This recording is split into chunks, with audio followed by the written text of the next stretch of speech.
இமயமலையின் 11,000 அடி உயரத்தில் சாதாரணமாக வீரர்கள் நடக்கவே சிரமப்படும் இடத்தில் இந்தியா யாரும் எதிர்பாராத ஒரு துணிச்சலான காரியத்தை செய்தது.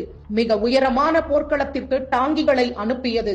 பாகிஸ்தானின் ஊடுருவலை முறியடிக்க இந்தியா மேற்கொண்ட அந்த அதிரடி நடவடிக்கைதான் ஆபரேஷன் பைசன்.